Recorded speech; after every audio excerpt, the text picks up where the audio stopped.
Hey everybody, I'm Zach. And I'm Jesse. And you're watching Tesla Time News. Episode 130 on Now You Know.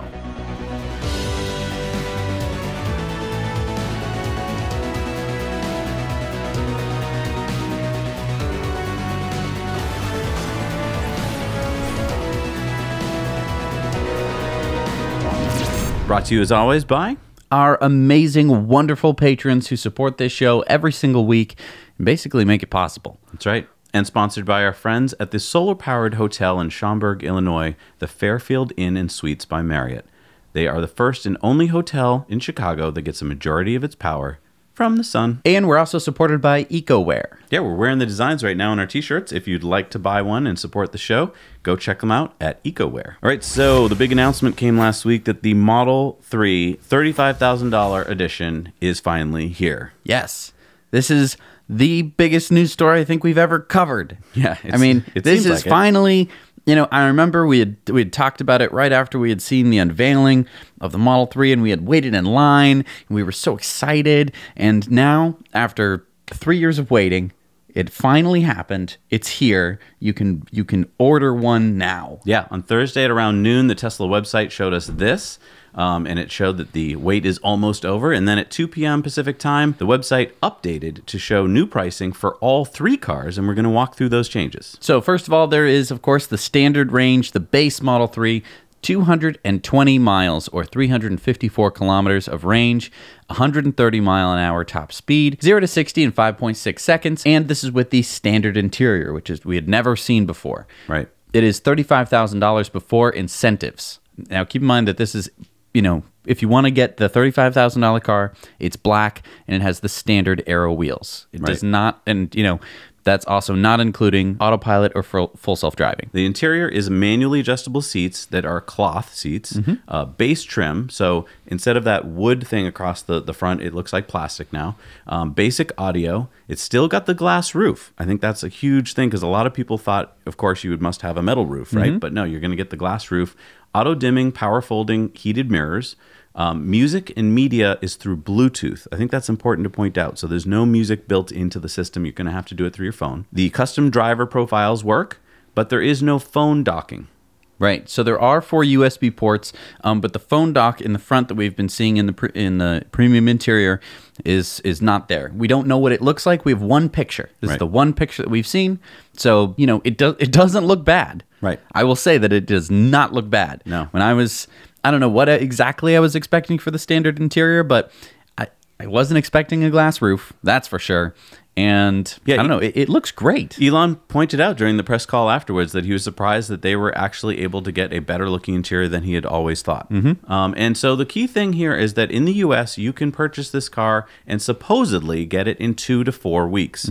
In Europe, they believe it's going to be in the next 3 to 6 months. The Model 3 Standard was not the only new Model 3 released. There's also the Standard Range Plus. So this is a 240-mile range car, a 140-mile top speed, a 0 to 60 of 5.3 seconds, and it's a little bit different. So this is going to cost $37,000. So $2,000 more than the standard is this slightly, 20 miles more range, and you're also going to get some premium interior stuff. Right. So you're going to get 12-way power adjustable heated front seats. You'll have premium seat material and trim, so it should, I think, in theory, look just like the premium interior of the Model 3 that you see now. So vegan leather seats. You can either have the wood or the white front trim. It'll have upgraded audio for immersive sound. Now, this is not the premium audio. In the base model, there's no speaker up there on the left and right. But here you can see it there. So I think, an addition of a few more speakers, but I think you're probably missing the subwoofer. It's not clear.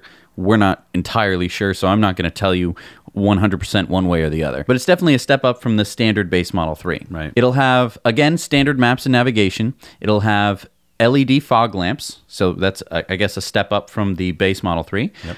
It'll have a tinted glass roof. This will also have docking for 2 smartphones. So it'll have those same phone docks. Right. So this will definitely look like a premium Model 3. A really, really good price for it. Lots of questions about autopilot and full self-driving because they've again, Tesla has changed their nomenclature and first they were trying to keep it simple, I guess, by calling it one thing, but now they've broken it out again. So here's what you see on the screen, that autopilot enables your car to steer, accelerate, and brake automatically for other vehicles within its lane. That is $3,000. So this is different than it was before. Exactly. Before, it was enhanced autopilot. You'd have autopilot on nav, and you'd have summon and auto park and stuff like that. Now you don't get those features, but you do get what I would consider the most important feature, which is the autopilot, for $3,000. So that's a really easy way to get in to autopilot, because $3,000 is much better than the $5,000 that you'd have to put up before. Right, and this will be $4,000 if added after delivery. Now, then there's full self-driving capability. This allows you to do navigate on autopilot, which is automatic driving from highway on-ramp to off-ramp, including interchanges and overtaking slower cars. Auto park, which is both parallel and perpendicular spaces. Summon, which is your parked car will come and find you anywhere in a parking lot. Really? Now, wait a minute. This is different than Summon before. Summon before used to just be like, it would just pull out of the space. Right. And then you could get in if people had been parked too close to you on the side. This is actual, like, I'll come and find you kind of Summon. Right. So we'll talk about that more later. And then coming later this year is recognize and respond to traffic lights and stop signs, and automatic driving on city streets. This will cost $5,000. Okay. Here's something that's different. So now, these two, you have to, if you want to buy a car, those two add together. Right. So it's going to cost $8,000 to get autopilot and full self-driving. Right. And after delivery, it's going to cost even more. Right. So I think after delivery, it's going to end up being somewhere around like $11,000 to get autopilot and full self-driving. So it's definitely putting the incentive on people paying up front for these things, right? Which, to be fair, I think is a good thing, honestly. And because a lot of these features are something you can actually kind of wrap your head around now, I think it's going to be a lot harder for people to say, well, full self-driving is never going to happen, so I'm not going to buy it. Because there are some features like that enhanced summon, which are like, well, that would be pretty nice to have. Right. So it's going to make it tough for you guys out there to decide. Right. All right, let's go to the payment page and see what it would actually cost if we wanted to buy the cheapest $35,000 Model 3. So if we get to that payment page here, we see that you have to put down $2,500. That seems normal. But we also have a new cool feature here, which is if you haven't test driven the car, don't worry. You can return it within 7 days or 1,000 miles, whichever comes first. So this is Elon's idea of letting you do a test drive after you've bought it. This doesn't work if you've already done a test drive in the store. You would have 1 day. You would have 1 day. Right. Now, very important to point out, you would have to pay for the car up front. So you have to go through all the loan stuff or however you're paying for it. You'd have to go through all the insurance and plates, all that stuff. And then if you didn't like it, you could still get out of it.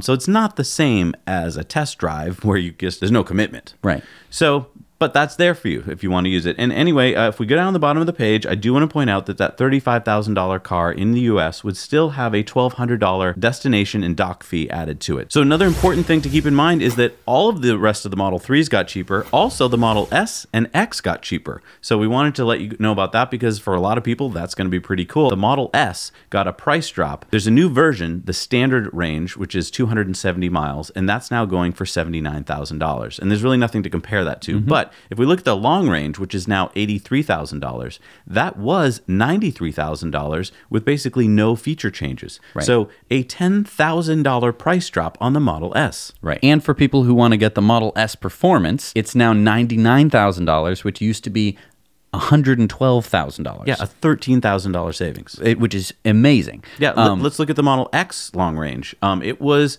$96,000. It's now $88,000. And the Performance, which is now only $104,000, used to be a whole lot more. In fact, I priced out what I would have paid for Sparky. I could get Sparky now for $116,500. I paid well over $137,000 for it. Right. So, I mean, a huge price drop. And I don't think people are noticing this enough. Right. What other luxury car company comes out and just continually slashes the price of their car? By huge amounts. I mean, this is not some piddly amount of slashing here. This is huge. And then tell me about the Model 3. The Model 3 also had price reductions for all of the cars in the lineup. Probably most notably is the Performance, which is down to well below what it was originally at. Yeah. So, I mean, if you were thinking of getting a Model 3 Performance, but you were like, it's too expensive, I'll just get the long range, take a look now. Maybe it's worth considering. Now, they also announced some pretty big news, which is that Tesla is going to be closing a lot of stores. According to Elon in the blog post, shifting all sales online combined with other ongoing cost efficiencies will enable us to lower all vehicle prices by about 6% on average, allowing us to achieve the $35,000 Model 3 price point earlier than we expected. Over the next few months, we will be winding down many of our stores, with a small number of stores in high-traffic locations remaining as galleries, showcases, and Tesla information centers. The important thing for customers in the United States to understand is that with online sales, anyone in any state can quickly and easily buy a Tesla. Wait a minute. Going forward, how do you buy a Tesla? The same way you've basically always done it. You go online, you order your Tesla, you pay whatever the order fee is, and then I guess what they're going to do is drive it to you. All right, from the blog post, they also said, at the same time, we will be increasing our investment in the Tesla service system with the goal of same day, if not same hour, service. And with most service done by us coming to you rather than you coming to us. Moreover, we guarantee service availability anywhere in any country in which we operate. Now, from the call that came afterwards, so Elon had a press call, basically very hard to figure out what was on the press call until we found a transcript of it. But on the press call, he said, we will actually be significantly increasing headcount in service technicians, and service is directly reporting to me at this point. But I really have as my top priority this year is making service amazing at Tesla. So Elon is the chief rocket designer at SpaceX. He's the CEO at Tesla. He's now in charge, I think, of all global sales, engineering, and now service. It's a lot on his plate. And I think he's handling marketing too, which we're going to be talking about on In Depth tomorrow. Right. So this big news that we told you about is that Tesla said we are also making it much easier to try out and return a Tesla so that a test drive prior to purchase isn't needed. You can now return a car within 7 days or 1,000 miles for a full refund. Quite literally, you could buy a Tesla, drive several hundred miles for a weekend road trip with friends, and then return it for free. With the highest customer service satisfaction score of any car on the road, we are confident you will want to keep your Tesla. I like the idea, Tesla, but I think you're missing the huge point, which is that having to buy the car up front no longer makes it a test drive. Right. I mean, imagine going to the rental place to rent a car, and they say, okay, you're going to buy the car. And you go, wait, what? Okay, so you're going to take a loan out for the car. And then what we're going to do is you also have to insure it and get plates in your name. And then you can drive the car for however long you want to rent the car. And then when you return it to us, then we'll refund your money minus whatever the rental fee is. And you'd be like, no, right. I'm not doing that. Right. Not to say that I wouldn't trust Tesla returning with the return process, but it's a huge hassle. Exactly. I mean, I bought my car, and it's a lot of stress to buy a car. It's not like going to the store and picking out a pair of socks. Well, and you had already been in a Model 3. What if you had never been in one, you didn't know anything about the car, and they're like, don't worry, you can just try it out. It's like, that's not the same. Right. So what does this mean for existing Model 3 owners, or even owners that have put in orders but haven't gotten their cars yet? Right. So I bought a Model 3 back in December. I didn't buy autopilot. I figured I would wait. Until I could pay off a lot of the debt on my car before I get autopilot. It's a great car to drive anyway. Then this blog post really is speaking to you. Yeah. All right, so here's what Tesla said. All customers who bought a Tesla before yesterday's price decrease will be able to buy the AP or FSD capability for half of what those features would normally cost after initial purchase. Autopilot, which enables automatic steering, accelerating, and braking, normally costs $4,000 after delivery, and full self-driving normally costs $7,000 after delivery. Full self-driving capability includes Navigate on Autopilot, Advanced Summon, Auto Lane Change, Auto Park, and later this year will recognize and respond to traffic lights. Any customer who bought a Tesla prior to this week's price adjustment will be able to upgrade to Autopilot for $2,000, or full self-driving capability for an additional $3,000. In other words, for a customer who previously hadn't purchased Autopilot plus full self-driving, they will soon be able to do so for $6,000 less than before. Customers who previously purchased full self-driving will receive an invitation to Tesla's Early Access Program, EAP. EAP members are invited to experience and provide feedback on new features and functionality before they are rolled out to other customers. Beginning next month, any existing customer who wants to upgrade to autopilot or full self-driving capability will be able to do so with a one-click payment. There will be no need to call anyone, and it will be as easy as it was to order your car in the first place. So that speaks to you. This is really, really awesome because I'm going to be paying the same amount that I would have been paying for enhanced autopilot, except now I'm getting full self-driving. So you think you're going to do it? I am going to do it at some point. Not right now. It's only been a couple months, but yeah, I mean, this is great. This is awesome. And it completely, alleviates all of the fear that I had before. A lot of people are saying, like, with these price reductions, Jesse, like, are you mad? Are you so upset that they've lowered the price? And to me, no, not really. Because I had the full tax incentive. Now you can't get the full tax incentive. So if I were to buy the car today, I would end up paying just about the same amount as I paid before. So I'm no worse off than I was before, honestly. Also, some really cool new perks that seem to have come along for everybody. Right. So Tesla said, we're also excited to announce that we're implementing a number of firmware upgrades for both new and existing customers. These upgrades will increase the range of the long-range rear-wheel drive Model 3 to 325 miles, increase the top speed of Model 3 performance to 162 miles an hour, and add an average of approximately 5% peak power to all Model 3 vehicles. So this is really cool. You bought a car, and now suddenly it has either more range or a higher top speed, and in all cases, I guess, 5% more peak power. I'm not exactly sure what that's going to entail. How did they do that? Does that mean quicker 0 to 60 times?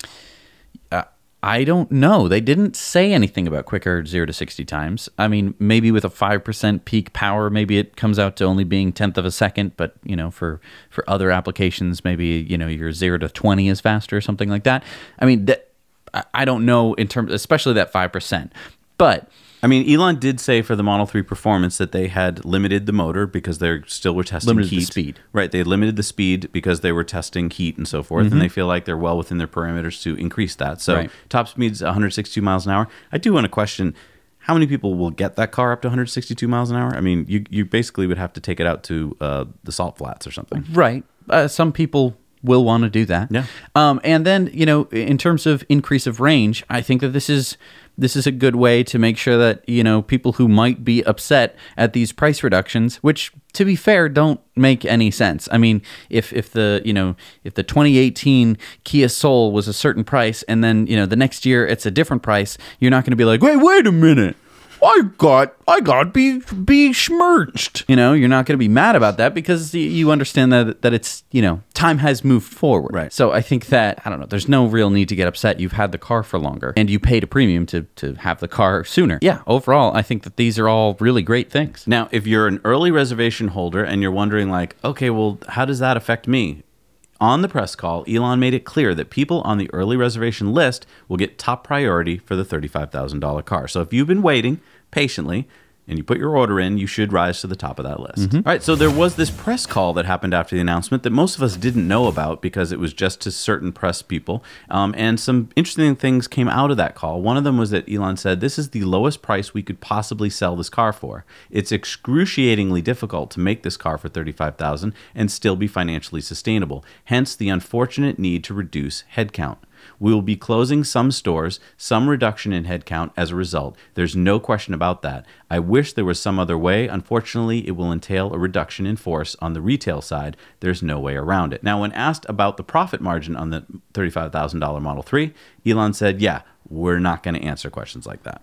Okay, so these are two things that I think really drove the stock down during the after hours trading as these stories started to come out that Tesla is, closing stores and that we don't know if it's going to be profitable. Some places were reporting that the margins were bad on the Model 3. It's not necessarily the case. We don't know that. Right. But there were a few more things talked about in the press call. So let's talk about those. Yeah, so Tesla is now moving entirely to online sales. They're turning some of their stores into showrooms and galleries while shuttering others and laying off some retail staff. Musk also noted that There are other expenses this quarter associated with the company's upcoming China factory and logistics. Basically, they've just gotten $2 billion worth of loans. They're going to be spending about $500 million of those loans on getting China up and running, and that has had an impact on this quarter. And so he said, given that there is a lot happening in quarter one and that we are taking a lot of one-time charges, there are a lot of challenges getting cars to China and Europe. We do not expect to be profitable in Q1. We do think that profitability in Q2 is likely. Now, that did have a big effect on the news stories and on the stock. Right. A lot of people were latching onto this, and it kind of, completely, a lot of people didn't even hear that the Model 3 $35,000 had been released because that was not the news story. It was that, Tesla's not going to be profitable, and so the stock tanked, and that further, let's talk about the stock tanking and that Tesla's not going to be profitable, completely skipping over the Model 3 $35,000. Right. I mean, the stock went down to about $275 on that news. So going back to the online sales part, Elon said anyone can buy the car anywhere in the US immediately. This is, I think, really substantially, it opens up our ability to sell the cars. It's 2019. People just want to buy things online. And I think this is a really big point that people are missing. When Amazon first started doing their thing, a lot of people said, I would never trust online sales. I don't trust giving my credit card over the phone, and I would never blah, blah, blah, right? And now fast forward, and we all buy everything online. Right. It was just, we needed to get past that going into the store thing that we always got used to. Right. And this is the same thing here, and a lot of news places are picking up Tesla's closing their stores. It would be problematic, right, if Walmart tomorrow were to say, oh, we're closing all of our stores. People would be like, oh my gosh, they're closing all of their stores, because Walmart is a store company. They don't sell stores, but they have stores, and that's how they move all their merchandise. Right. There is online stuff, but you usually pick it up at the store. For the most part, if you wanted to buy a Tesla, you would order it online. Even if you went to the store, you'd sit down at a Mac in the store and order your car in the store. Right. So it would be online regardless. All the store was there for was to facilitate you getting a test ride or to seeing some feature of the car. Generally, that wasn't going to make or break whether you're going to buy the car, is my opinion. If you walked into the store, you probably knew enough about Tesla to want to walk into the store. Right. You were probably mostly sold. Right. You either wanted to sit in it or you wanted to, ask a couple of questions about charging, and that was basically it. And we don't have any hard numbers yet. He said that they're closing some stores, but they're basically keeping a lot of the high traffic stores open, and that some of these stores are just going to convert to galleries, which are cheaper. The headlines were that there's going to be dealerships closed. First of all, Tesla has no dealerships. Right. So those are for media outlets that don't even understand anything.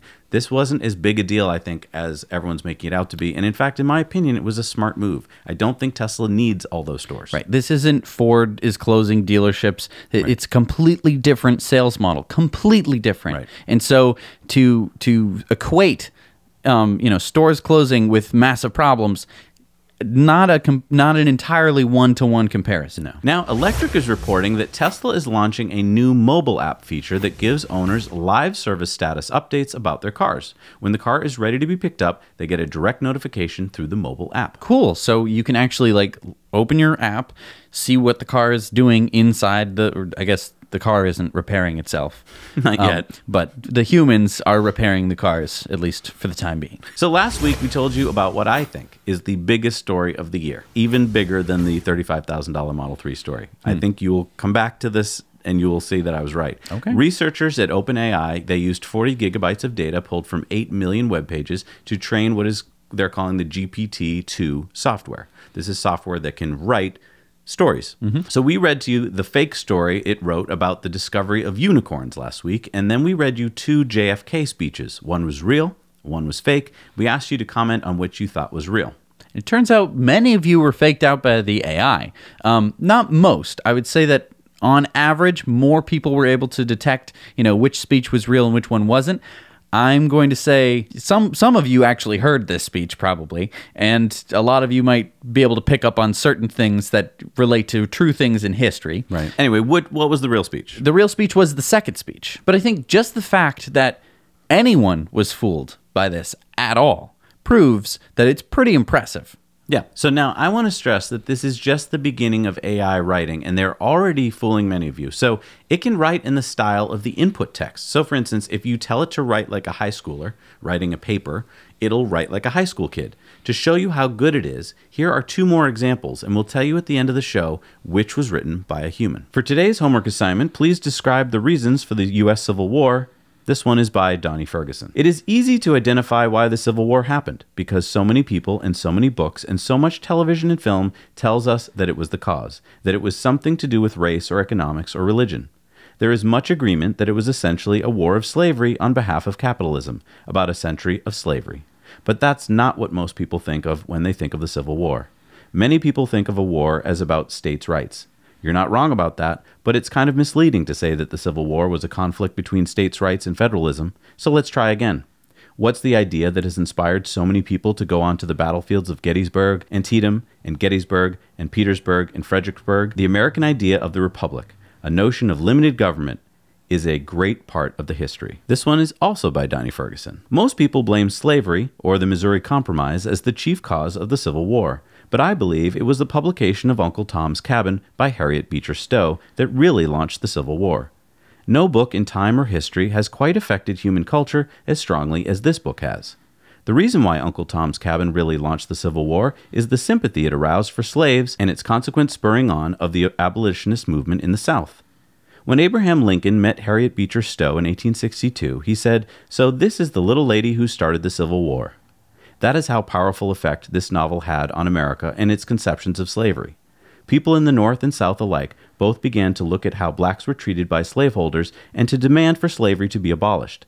Of course, people in the South were more resistant to slavery, being their predominant means of cheap labor. All right, so those were 2 different homework assignments, one written by a computer, one written by a human. We're not going to tell you which one is which until the end of the show, so stick around and we'll tell you which one was real, which one was AI, but put your comment down below and just guess. And here's the thing. I mean, we remember that AI finally beat the best Go player in the world. And when they first set out to do this, the developers of that AI thought it would take decades to do. Right. And lots of people said it could never be done. You can't be as creative or as smart as a Go player, a human Go player. They have brains that can just think, you know? They can just outthink the computer. But obviously that was not the case. AI was able to beat some of the best human players in the world. Right. And, you know, it happened so much faster than anyone predicted, even the developers of the software. Exactly. And what we're seeing here is a program that's not designed to beat Go players. It's designed to write in any style that you give it.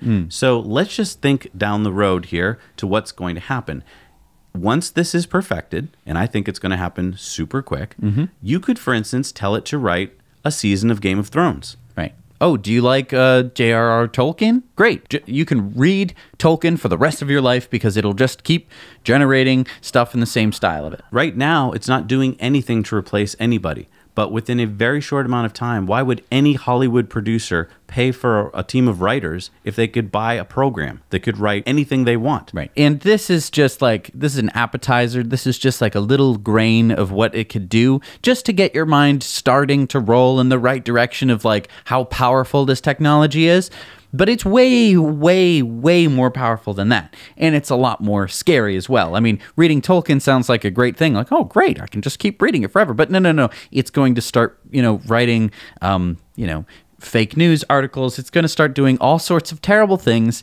And this is why OpenAI did not open the software to everyone, because it's kind of terrifying. With only 40 gigabytes of data, which is not a lot of data, you can fit it on a teeny tiny little card. With that amount of data, you can basically fake out half of our audience, more than half of our audience. This is only their second try. Right. All right, let's build some traffic, Jesse.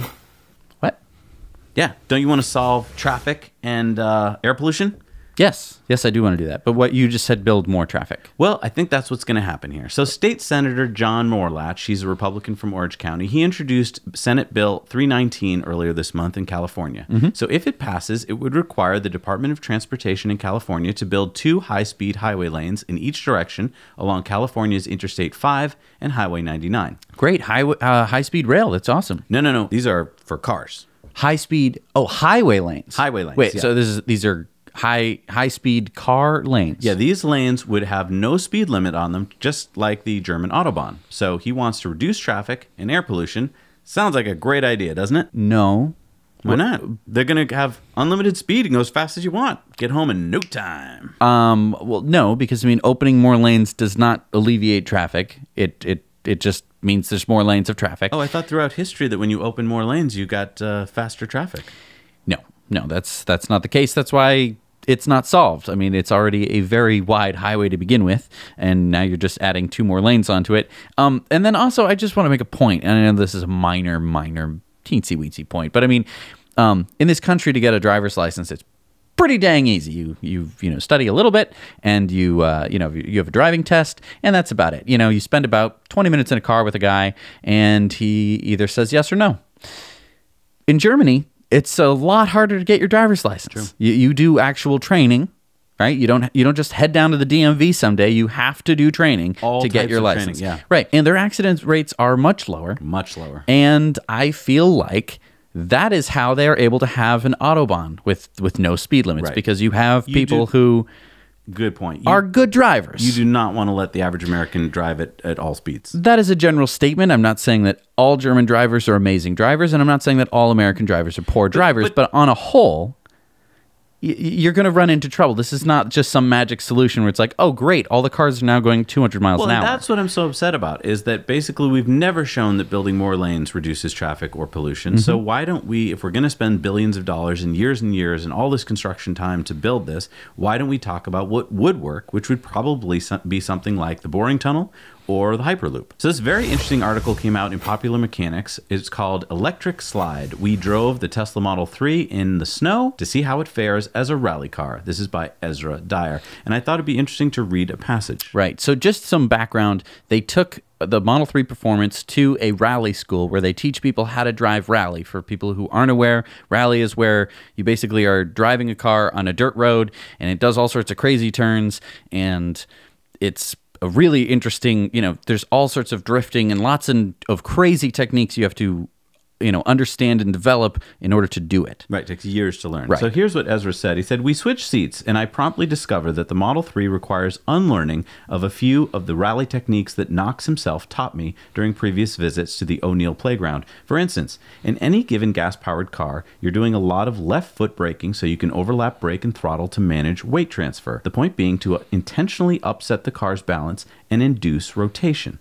In the Tesla, in these conditions, you can drive hard and never touch the brake pedal. In fact, it seems quicker not to. That's because the dual motors also serve as a rally-ready braking system, providing not only deceleration, but asymmetric deceleration from front to rear. Release the accelerator while adding steering lock, and the car will slow and kick the back end out simultaneously. Add throttle, if we can call it that, and the Model 3 will hold a slide, or straighten the wheel, and it'll bias power to the front to pull you out of it. I kind of feel like a rally hero, holding big, endless 50-mile-an-hour drifts down into the slalom area, but I also feel like sort of a cheat. It's like we skipped 10 chapters ahead in the rally driving instruction manual." Right. So I want to just mention what we're talking about when we're talking about left foot braking.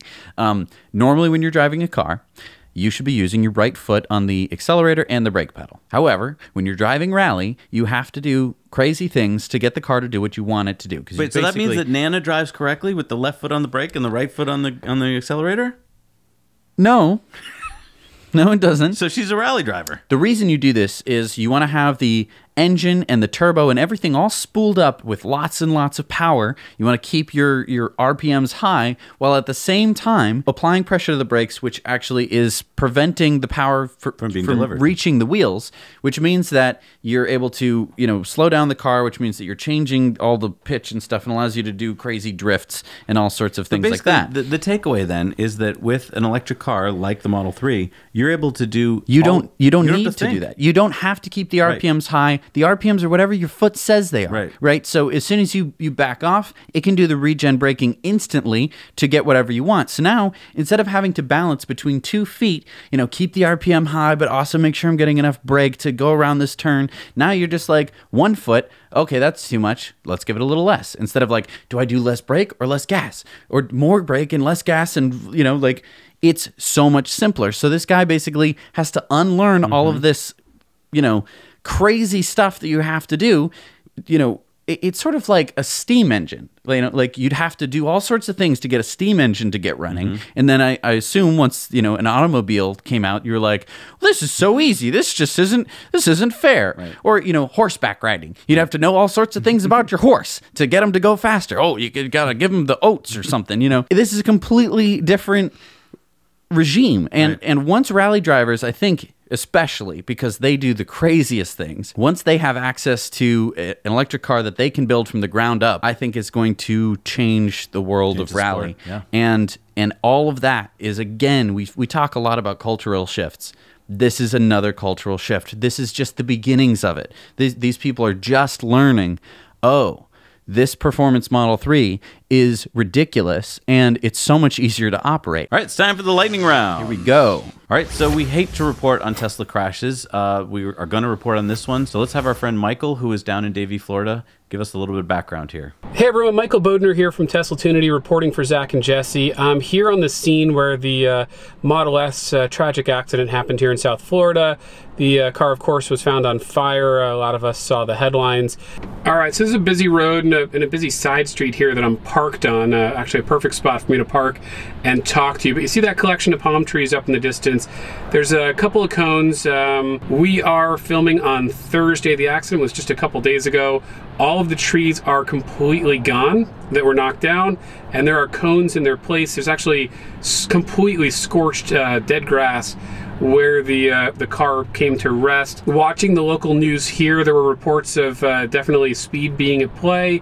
That's all I have for you. Zach and Jesse, you guys can take it from here. Just some minor details to kind of wrap up with. I can tell you this is Davie, Florida, about the 1200 block on Flamingo Road. So hope that helps paint the picture. Again, I'm sorry I couldn't get you closer, but Zach and Jesse, back to you guys. So that was Michael from Tesla Unity, and you can check out his videos on YouTube. Also, he's on Twitter, Facebook, and Instagram. So thank you, Michael, for reporting. The reason we don't like to report on Tesla crashes is, first of all, car crashes happen every day by the hundreds all over the world. But the media just picks up if it's a Tesla crash. Let's cover this one. Right. Let's get a helicopter down there. And so you're disproportionately talking about Tesla trashes and not at the same time talking about the same portion of ICE car crashes where the car catches on fire and the occupants die. Now, I mean, in this crash, it was horrible. Someone died. But we have to keep in mind that according to police on the scene, it appears that the car was going 75 to 90 miles an hour and crashed into a tree and then caught on fire. I would argue that if you take any car, any ICE car, any electric car, whatever, and do the same thing, you're going to have horrible results. And so what we got from this story on Fox and other channels was that, they couldn't get the driver out and he got, it was horrible. You can't get the driver out of most cars that get into a crash like this. That's why the responders come with jaws of life, because they have to cut the car open to get the people out. Right. A lot of times, car doors are going to get crumpled, especially in crashes that involve so much speed. So in its 2018 annual report, Tesla said that it has $3.69 billion in unrestricted cash, and they announced that they paid off their $920 million convertible bond in cash on March 1st. They also said that their cash position improved by $1.45 billion in the second half of 2018, and that they expect net income and positive free cash flow to grow in every quarter beyond quarter one. So some Maxwell investors are not happy, Jesse. So you may have heard before that Tesla is going to acquire Maxwell Technologies for $4.75 per share, making the transaction worth about $200 million. At the time of the announcement, Maxwell's shares were just over $3 per share. That would have a valuation of $140 million. Now, Bloomberg Terminal is reporting that some investors have filed a class action lawsuit in San Diego federal court to abort the all-stock transaction, which they say was at an unfair price in an unfair process. Generally speaking, these lawsuits don't go anywhere, so I put the quite a low percentage of anything coming of this. Basically, those investors probably wanted to just make more money on the deal. So I get some people who will message me from time to time saying that, you guys talk about PM 2.5 all the time and how it's bad for human health, but really, the PM 2.5 is coming from the tires, and that, you always blame the gas engine and diesel and stuff like that, but it's not that, it's the tires, you guys. And so that is why this recent study published by the Multidisciplinary Digital Publishing Institute, or MDPI, is so interesting. So in general, 25% of urban ambient air pollution from 2.5 is contributed by traffic. And so this study tried to figure out how much of that came from the tires and road wear and how much of it comes from the tailpipe. So samples were analyzed from LA, Tokyo, and London, and results showed that tire and road wear particle concentrations in the PM 2.5 fraction were low, representing an average contribution to total PM 2.5 of only 0.27%. So this would prove that most of the PM 2.5 from cars comes out of the tailpipe and not off the tires. Yeah, 99.7%. Which means, again, that if we switch to electric cars and we ditch the gas automobile for good, that we're going to have healthier air in our cities and basically everywhere else where cars are driving. So last week, Maine's governor, Janet Mills, announced that Maine has become the 22nd state to join the U.S. Climate Alliance, whose members now represent half of the U.S. population and more than half of the national GDP. Mills noted that the Gulf of Maine is warming at a rate faster than 99% of the world's oceans, driving our lobster populations further up the coast. Mills wants Maine to reach 80% renewable electricity generation by 2030 and 100% by 2050. States in the alliance agree to implement policies that advance the goals of the Paris Agreement, aiming to reduce greenhouse gas emissions by at least 26 to 28% below the 2005 levels by 2025. Right. This is an important point. I don't think many people have heard of U.S. Climate Alliance, but now it's true that over half of Americans belong to it. Mm-hmm. Basically, now the U.S. is no longer officially part of the Paris protocols because our president took us out of them. Mm-hmm. But these states are basically saying we want to be part of those protocols, and so we're joining on with this alliance. So as was talked about during the Model 3 base model blog post, there was this feature called Enhanced Summon. And basically, it's being tested by early access owners now. Tesla says this is a parking assist feature that helps you bring your car closer towards you or towards the destination of your choice by navigating out of parking spaces and maneuvering around objects as necessary. You have the choice to have your car find me based on your GPS location, or you can drop a pin onto the app. Now, you have to do this right now only when you're within 150 feet of your car, and it says Enhanced Summon is only intended for use in parking lots and driveways, not public roads. This feature is in beta mode, and you must monitor your vehicle and its surroundings at all time. Also, you must be pressing the button the whole time or your car will stop. Now, the key thing to keep in mind here is this is just beta. I'm sure that eventually it'll go beyond 150-foot radius, but at the moment you should keep your eye on the car while you're testing it. Right. But this is huge. No other car can do this. I know. Not a single other car that you can point to can do this besides like an RC car. It shows Tesla's dominance over everyone else that this is possible. Like, why is it 2019 and it's just happening now? This should have happened back in 2000. So some big news this week that SpaceX has launched its first Crew Dragon on a Falcon 9 rocket. So on March 2nd from Cape Canaveral's 39A, they sent the Dragon capsule on a 5-day mission to dock with ISS with a dummy astronaut aboard named Ripley. So there were no astronauts on board. This is a test mission to make sure that the Crew Dragon, which is the capsule that can actually hold humans in it, works, to make sure that nothing bad happens when you launch it into space, which is something that humans typically don't do. I mean, and it docked with ISS, and actually astronauts did get into it, which is pretty cool. And Elon said, I'm a little emotionally exhausted. It's super stressful, but it works so far. Now, it's interesting to note that the Falcon rocket, which was the first stage, then re-landed on a drone ship 500 kilometers away from where the launch site was. And when asked if Musk would feel comfortable flying on Crew Dragon, Elon said, I'd be happy to go on the vehicle. I think it's a good design. It was a crazy amount of hard work by a lot of smart people at SpaceX and a lot of help from NASA. Is this the Model Y? Nope. What is it? I mean, it looks a lot like a Model 3, doesn't it? Yeah. The front and stuff. But no, this is actually the Seat Alborn. Basically, this is the Spanish automaker, which is owned by VW. Okay. This is a fully electric concept hatchback, which should go into production next year. It should have a range of 260 miles or 420 kilometers with a 62 kilowatt hour battery, a 150 kilowatt motor, which has 0 to 60 in 7.5 seconds, a DC fast charging rate of up to 100 kilowatts, so that's 0 to 80% charge in 47 minutes, and level 2 autonomy. It should be made in Germany on the MEB platform. Now, you may be wondering why it's called the Elborn. Yeah. It is named after a neighborhood in Barcelona where it was designed. Here's another car I'm pretty excited about. This is the Polestar 2. It has some pretty decent stats, and it looks pretty decent to me. So it has a 78 kilowatt-hour battery, which should give it a range of 500 kilometers. That's 310 miles, based on the WLTP standard. 2 motors for a total of 300 kilowatts, or 408 horsepower, which means 0 to 60 in 5 seconds. Has 11-inch center display, which is touchscreen with Android software and Google Maps. And the starting price should be 39,900 euros, which is $45,400. It'll also have a 59,900 euro all-wheel drive plus package with panoramic glass roof. So this is another good electric car option. This is amazing. We haven't had good electric car options ever. You can actually configure this car today. So in an interview with Detroit Free Press, Rivian CEO RJ Scaringe said that they shroud the Rivian skateboard powertrain in a Ford F-150 shell because the wheelbase is the right size for their truck. What? Why are they doing that? He said that they are driving all over Metro Detroit. He said, we need something to keep the weather out while we put a lot of miles on our skateboard. So they're driving around in Detroit right now, too. They're all over the place, but nobody knows. We're very quiet about that. So, okay. So in Detroit, in the capital of American car industry, or the old American car industry, there are silent Ford F-150s silently gliding around. People must be like, what's going on?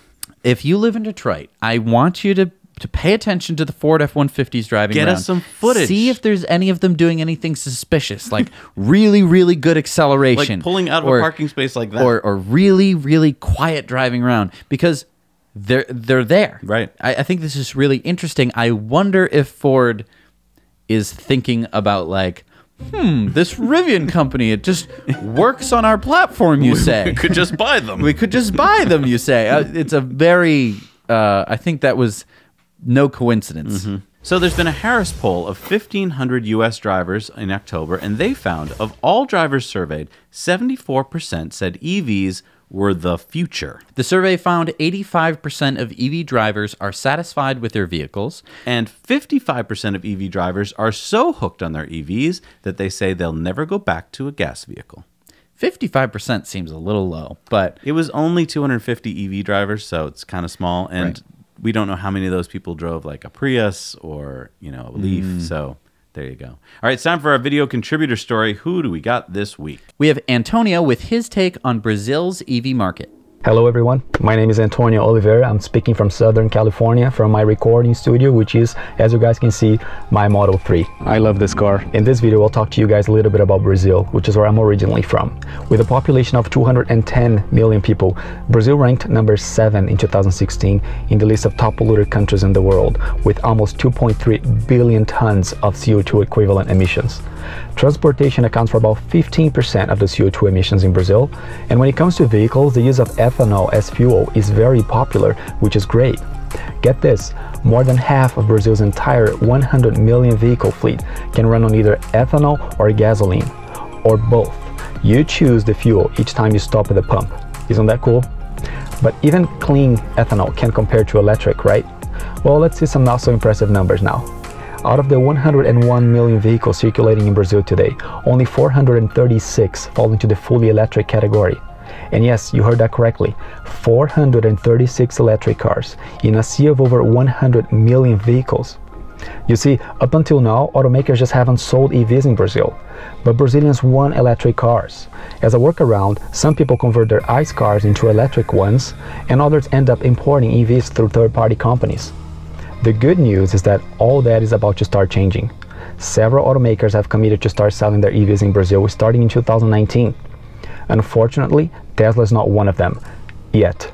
I think and hope that time is quickly approaching for Tesla to expand to new markets, including Brazil and other Latin American countries. Who knows, maybe as soon as 2020, people in Brazil will have the chance to experience Tesla, and just like I did, fall in love with it. Thank you, Antonio. Yeah. It's so great to hear. I mean, because we don't have any way of knowing what's going on in Brazil, really, especially with EVs when you report that there's about 400 of them in the entire country. Right. I mean, there's like, I probably see more EVs on my commute than there are in all of Brazil. It's wild. Right. Definitely go check out Antonio's YouTube channel. We'll put the link down below. And thank you again for your reporting. All right, it's time for our Patreon bonus stories. If you'd like to support us on the show, you can support us for as little as $1 a month, and you're going to get a ton of bonus stories over there at Patreon. So go check them out. We'll be right back.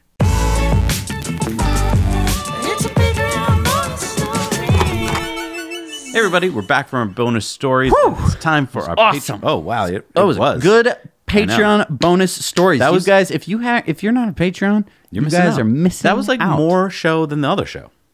It wasn't more show. It was almost more show. It was quite a bit of show. It was quite a bit of show. But we have some people to thank. We have our patrons to thank, because without them, this show would not be possible. That's right. So these are our Patreon shout-outs. These people give us $5 or more a month, and they really keep the show going. And then they're going to get their names on the end credits at the end of the show. So let's give our shout-outs now. First shout-out is to Mary Fleming Kowalski, William Long, Pierre Pack, Daniel Barker, Peter Dawes, Marcus M., Cody Flynn, Fernando Morales, Jessica Chang, John Hackett, Jason Daly, Stuart Sesla, Alan Peterson, Peggy E. Bowers, and Victor Leduc. Thank you, guys. Thank you so much for supporting this show. It wouldn't come out every week if you didn't support us. All right, it's time for Elon's tweets of the week. So Nico Rosberg put a Porsche GT RS head-to-head with a Model 3 Performance all-wheel drive at the Monaco Pier. I mean, wow. This is like the sexiest This is glitzy drive I've ever seen. Yeah. They missed out on having a drone shot of this because a crane, and I'm talking about the bird kind, hit the drone. So you won't see an aerial shot of this, but this is what Elon tweeted out. Spoiler alert, not Porsche. So the Porsche did not win this drag race. Yeah, the Tesla went 0 to 60 in 3.2 seconds and beat the Porsche, of course. Wow. And then Elon also tweeted out this exciting news that happened this week, which is the hatch is open. Crew Dragon will now spend 5 days at the space station. So this is the last big step before we get a manned crew in the Dragon up to the space station. And then lastly, this was a really cool tweet that came in from PM Nordquist. He said, "Hey, Elon, you should remake the referral program to work like an Uber-like service in the Tesla app, where potential buyers can hitch a ride with a certified owner with reviews and all before purchasing online. Win-win." Elon said, Something like this could work. This is a great idea. Really good idea. Get people in the car because they need to go on a little thing anyway. Because, I mean, I think the biggest thing preventing people from buying the cars is not experiencing it. And I think that if you hear about it and you're like, and this were a thing, you'd be like, oh, hey, you can go for maybe it's a free ride, maybe it's a cheap Uber ride. This could be the precursor to the Tesla network. It's true. Okay, so Tesla can open up their app like the Uber or Lyft app and just it's Tesla network. And you're like, I want to go to the movies in a Tesla. Right. I love it. For now, it would be human drivers. And then eventually one day one would pull up without a driver. Right. All right, it's time for community mail time. Community mail time. We got a bunch this week, Jesse, and this one's really important. We need your help if you're a Tesla owner in the Netherlands. Saturday, March 8th, there's a little boy who lives in Utrecht, Netherlands, who is going for his last chemo treatment at the hospital. His mom would like to surprise him with a ride in a Tesla to the hospital. So this is super important to this little boy because he is supposedly the biggest Tesla fan in the world. Our friend who met him, boy and his mom, he showed them his car while charging. The boy had fun playing games on the screen, and this would just mean so much to him. So if you live in the Netherlands, reach out to us if you'd be available Saturday, March 8th in the town of Utrecht, and we'll see if we can connect you. And I just want another reminder of why Discord is so awesome. Discord is this platform that allows our community to communicate with each other. This is how we found out about it. Right. It was through our Discord. So if you are a patron supporting us for $3 or more above, you get access to our Discord, and you can talk to wonderful Discord members like Awelo, who is putting this into plan. All right, so our friend Julie from France got her Model 3. Nice. And our friend Nicholas sent us this letter. He said, "Hi, Zach and Jesse. After you talked about the impact on health of the gas emissions from ICE cars on episode 126 or 127, I went to our city public hearings to ask them to prohibit cars to be on idling on public spaces. Here in Quebec, it is common to see a car on idle because when it is cold, people keep their car running to keep it warm. It is even happening next to elementary schools. Nevertheless, the city council took good note of my proposition, and they will consider putting rules in place to prohibit cars to be idling. Thanks to you for giving me the courage to take action, and I hope our city will be cleaner with less running cars. And there's a link here to the article in French. Now, that's the kind of courage we want to give you guys, the kind of kick in the pants to get you out there to like make some things happen. Because you know what? They're going to listen to you. If you go to some local meeting and you tell your politicians what you want, they got to listen. You're at the microphone. And he also had a newspaper reporter write down the story. Right. This is interesting enough that other people are going to want to hear about it. And we want you to hear about it. We want you to start thinking about this kind of thing so that you can take that action and other people, we can start telling about what you did. Exactly. Now, Eric wrote to us and asked us for our opinion on what should happen when you get iced at a supercharger. He pulled into the Florence supercharger location at a mall, and he found that every one of the 18 Tesla stalls was filled with an ice car, and he asked us what he should do. Now, we could have written back to him with our thoughts, but we thought, you know what? A lot of people are writing to us with this. Let's think about it together as a community. We may not have all the right answers, so if you've got a good idea, post it in the comments below. Here's what I think they should do. If it's at a place like this mall, contact the manager of the mall. They're owned by, there's a management company. Right. Tell them what you found. They might be able to put up more signage. Also, there are mall cops, right, Jess? Right. I mean, almost every mall has a security person driving around the mall. And this should be one of the things that they should worry about. So management should have the security officer who's driving around the mall check in at the superchargers. Right, and write tickets. Right. It's not, if you parked in the handicap spot, they would write a ticket. Right. If you didn't have a or handicap just pull up plate. as people are pulling in and say, hey, excuse me, you can't park there. Right. I mean, this is why superchargers are generally they're located far from the entrances, because obviously if you have really prime spots, they're going to get iced. And I would say it's not a bad thing to do that, because you're going to get more exercise when you walk from the further location. True. But we shouldn't have to do that everywhere. We should be able to be prominent right where we want to be, put our superchargers there and not get iced. And I think if we just did as you say, enforce the law, like enforce the rules, then people wouldn't want to just keep doing it. They'd be like, oh, last time I tried to pull in there, someone yelled at me. So right. Or got a ticket. Right. If you get a $15, $20, $50 ticket, you're not going to do it again. Right.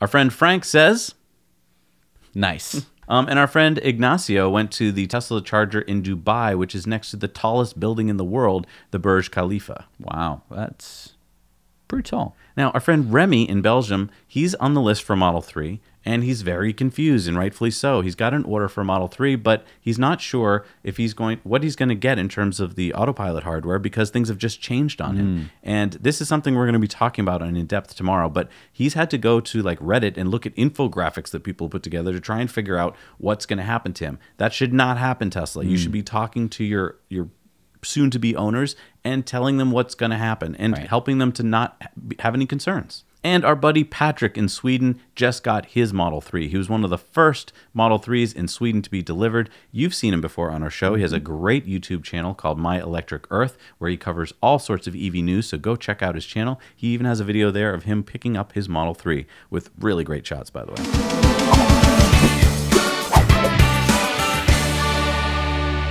All right, we're going to our on-air question, which comes from one of our Discord members. Who do we got this week, Jesse? We have Tobias. Tobias, can you hear us? Yes, loud and clear.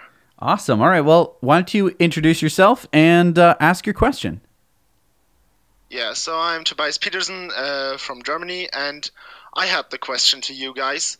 What do you think about Tesla's new sales model? They changed it, obviously, this week. And how will this affect prices and sales, because they switched to an online-only sale model? Yeah, I guess my biggest argument for the media, which said, Tesla's closing dealerships, is they've never had a dealership model. They've always had an online model. So really nothing has changed. And I've never been a fan, let me be honest, of their stores. I've always felt that unless they had the perfect people in the stores who could answer all your questions, that it wasn't really helping you, because most of the time their salespeople didn't own the products. They didn't have solar on their roof, they didn't have a Powerwall, and they didn't drive a Tesla. Right. So they couldn't really answer your questions like an owner could. What also was kind of interesting is how much they dropped the prices. So in Germany, it's 40 grand off the Model S P100D. And this is just mind-blowing for me. Yeah. It is mind-blowing. I mean, what's so cool here is that we're talking about a technology where the battery packs are dropping in price regularly, and Tesla is passing this on to try and get the price of the car down. When have you heard of a car dealer that has tried to do this? Like, most car companies would just gobble up that profit if they could. Instead, Elon is like, we're going to try and get you this car as fast as humanly possible, to the extent where he's actually closing stores and firing employees to get there. I just would have hoped that they wouldn't drop it that much and keep the margins, because I think it would be great for Tesla to earn some extra money by that.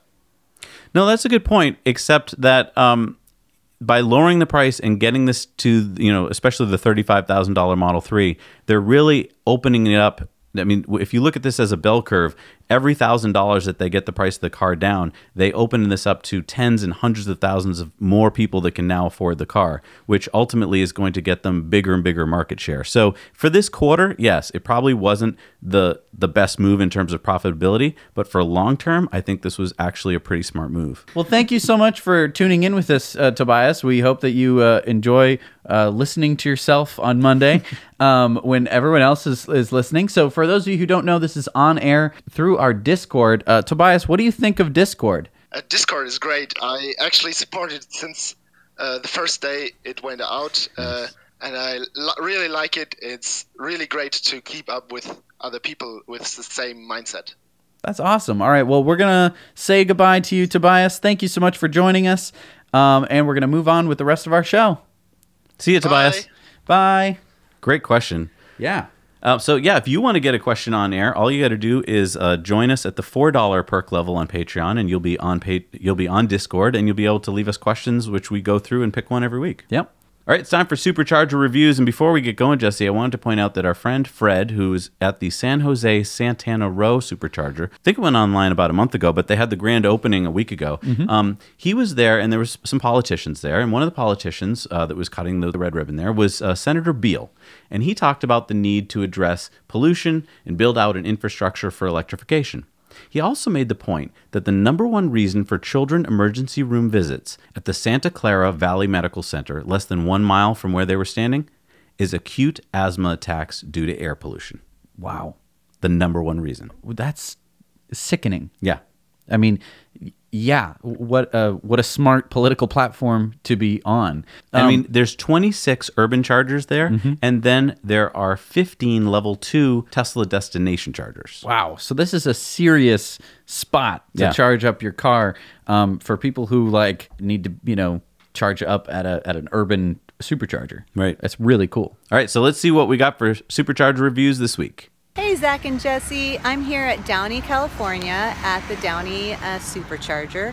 It's located conveniently right off of Highway 5, and it's kind of on the way down to Anaheim. We're going to Disneyland.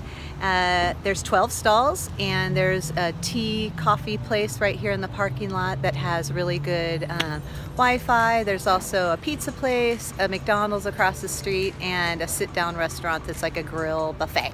So it's a great location, very convenient, like literally seconds off of Highway 5, and there's a little bit of a wait, but we were patient and we're happy. So keep up the good work on your awesome YouTube channel, and congratulations on your Roadster. Take care. Bye-bye. Hi, Zach and Jesse. This is Jim from Duluth Supercharging Station in Duluth, Minnesota.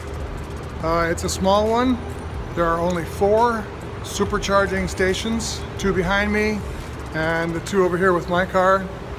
It's in the 2nd level of a Holiday Inn ramp. You can get your card validated down at the front desk. They're very accommodating, very nice about it, and very supportive of the Tesla network. There's the hotel, there is a restaurant down there, and of course downtown is pretty available to you because we're right off Superior Street. But we're a fair ways away from Interstate 35 and Highway 61, which is the major north-south traffic. However, it's the last supercharger before you head to Canada. So it's not very handy, the amenities are kind of marginal, but it's your last shot. So I probably would just give this a 5. Now you know. Hey Zach and Jesse, this is Chandler reporting from Fort Stockton, Texas at an 8-stall supercharger right off the highway here. Got a gas station with windshield washers so we can get our windows nice and clean, a Subway, a Burger King out that way, just right up the road, like 0.1 miles from here, and a Cinnabon, my favorite and my girlfriend's favorite, so pretty nice supercharger as you can see. I give it a 4 out of 5 star. Hey, so quick update. We were just interviewed by Steve right after making this supercharger review for an article called Where You Headed. Feel free to pause the video and look at the article, but apparently we were the first to use this supercharger, and it apparently just went online. How cool is that? Hey Zach and Jesse, we are here at the new Supercharger here in Haymarket, Virginia. It has 8 stalls and it's about 50 minutes west of Washington, D.C. It's in the parking lot of a Sheetz gas station. It's always kind of funny to supercharge your car while you're watching people pump gas, but we are surrounded by tons of shopping centers. There are restaurants, fast food, grocery store, and even an ice rink out that way. Some of the restaurants or places you might want to visit while you're supercharging, you do have to cross busy intersections or streets, so just take note of that. But otherwise, I think this is a great location. I give it an 8 out of 10. Awesome. Yeah. Yep. It's so awesome. All right, what do we got for new superchargers, Jesse? Number 436 in Europe is the 20 stall at Brumunddal, Norway. And number 620 in the US, number 1469 in the world is the 12 stall at Rockaway, New Jersey. All right, and on Be Free this week, which is businesses for rewarding Elon employees, we've got our friend Tom who runs a site called Tesla Tasks. And this is really cool because I've used it. You can set up Google Calendar start tasks on your Tesla, like preconditioning or charging. So you can tell it like, start warming my car at 7:30 before my meeting. It's really cool. So head over to Tesla Tasks. And if you're an Elon employee, you can use Tesla Tasks for free. Why didn't you tell me about this? This sounds really just cool. Keeping it secret from you. Oh my goodness. Now, for a past video, we have been showing all sorts of things on how to use Teslas and electric cars. You might not have seen this one because it's probably buried in the pile of videos down below, but this is how to use the US Model 3 charging system and what you need to know for charging your Model 3. Since I think a bunch of you are probably going to need to know how to charge your Model 3 if you don't know already. So why don't you go check out that video? And it's time for the Patreon giveaway this week. Yes. It's the Patreon giveaway. So this week we're giving away a t-shirt from EcoWear, which is a company that I joined. Basically, Bobby and Brent and Nick, they were all running this company. I was like, I want to join. Yeah. So I joined their company, and we are making these awesome design t-shirts. Jesse and I are both wearing them, and we're going to pull out a winner this week, and you'll get a free t-shirt Is it this from EcoWear. shirt? Do I need to? No, you can choose any shirt you want. Okay, cool. So I can keep the shirt on for the rest of the You show? can keep the shirt. That's your shirt. Okay, that's good. EcoWear is sustainably grown and harvested organic cotton from northern India. The water comes from monsoon. So like everyone says, cotton needs so much water. Yes, it does. But in northern India, it rains a lot. So that is a pretty cool way to solve that problem. Anyway, it's manufactured in renewably powered factories, and it's carbon neutral shipping. And it's designed by our very own Bobby. Wow. Yeah. And Who's our winner, Jesse? Come on. Open it up. I'm doing it. Timu Sinisalu. Ooh, good pronunciation. Thank you. All right. Hope. Timu, you are our winner. So you get to pick whatever shirt you want. We're going to message you on Patreon, and you can pick a shirt. That's right. We'll send it to you for free. Nice. And carbon free. Carbon neutral. That's right. All right, you made it to the end of the show. Congratulations, Oh, and everybody. we told you that we were going to tell you who the AI was. You probably were like, God darn it, Jesse, Yes. tell us. It was the first one. Okay, the first one was AI. The second one was a human. Right. So the one talking about Uncle Tom's cabin was the human. Be honest. Because... Could you tell? Could you tell? I mean, if I knew you guessed, let's right? Say But you didn't know. Let's say you were a high school teacher and you got a sheaf of papers and one of them happened to be the first one. Right. Would you be like, wait a minute? You used This your is an computer. AI. I knew it. I knew it, Donnie. This is ridiculous, Donnie. You wouldn't do that. No, Now, you'd be like, can I ask you a question? Yeah. If Donnie were to plagiarize, he'd get in trouble. Right? Every school has a plagiarize policy. But, and they have really good, like, I remember when I was in school, they would check the entire internet for any mention, and sometimes you like write a sentence and it'd be like, this is plagiarism. That's right. But here's my question. If Donnie uses GPT... Harry Potter was the main character in Harry Potter. That's plagiarism. but if You've lost all credit. Sorry. Yes. No. But if he uses GPT-2, yes, to write it from scratch, and he hands it in, does he get in trouble? It's a brand new thought, basically. Schools out there. It's kind of wild. If you're a dean or a headmaster, I know, you're going to need to rewrite your book, your rule book. It's true. You can't use AIs. And how are you going to tell? And also, it's true. There's no way to enforce it. That's what I'm talking about. That's why I said that this is the biggest story of the year. Because you think, oh, it's just like, oh, well, you don't know what you're talking about, Zach and Jesse. But in a couple of years, kids are going to pass in papers, and they're going to go to college and have never written anything. And then they're going to continue to write AI papers, and then they're going to get a degree, and you're going to hire them, and they're going to be like... And, I mean, maybe that's okay. What I'm saying is maybe we've evolved past the need to write. I don't know. If they're really good at AI, then they've lied their way through all of school, but then they can continue to lie their way through business. Right. I mean, I don't know. I just don't know. I'm just saying this is crazy. Yeah, no, and we're wild. like the first people to tell you this. The world is going to end before that actually happens, or something like that. It can't, because look at all these wonderful people absurd. around us. These are It's people who are supporting our show for at least $5 or more. Yes, and all of these people have access to our Discord. Now, a lot of people, I say Discord, and people think the dictionary definition of Discord, which is Sounds for people like get along. who don't get along, which is a bad name for it. It's a platform. It our non-Discord. Right? It's just a platform where people can go and communities can all get onto the same place and talk about something. Yes. And it's organized by topics, which we can create and destroy, right? We have the power to create the topics that people can talk about. So destroy them too? Yes. I mean, if something becomes irrelevant, we haven't done it yet. We haven't found the need to yet. It's very new. But basically, we have topics about Teslas, about Model 3s, you know, Tesla general, and then we have a topic about Model 3, Model S, Model X. We have channels about personal projects that people are working on. We have channels about other EVs. We have channels about climate change. We have channels about all sorts of different things that people are interested in on our Discord. And it's really awesome because now we have this community of people who are constantly communicating with each other. They're able to actually find out things and be able to use people as resources. Because, you know, we all know different things, and so suddenly you have this community of people who can all help each other, all achieve better things. It's really awesome. Can I ask you a question that's been just bothering me for the past 2 minutes? What's the etiquette at the end of the show? Can I scratch my nose? I really need to scratch my nose. Go for it. Is the end plate the time when I could... Thank you. Oh, I need to scratch my nose. Yeah. Thank you. Is this the time of the show we can let our hair down a little bit? Like... Yeah, because I mean, anyone who made it this far, right? And I want to thank our editors because there's a lot of times that I scratch my nose in the middle of the show. That's true. And I think edit it out, and in fact, now they're gonna have to find all those points where I edited it out and put it together into a little clip. I'm just kidding. You don't actually have to do that, but if you had, you know what I saw on Discord this week? What? One of our viewers had put together a clip of you as different funny people. Yes, that was wonderful. That was so funny.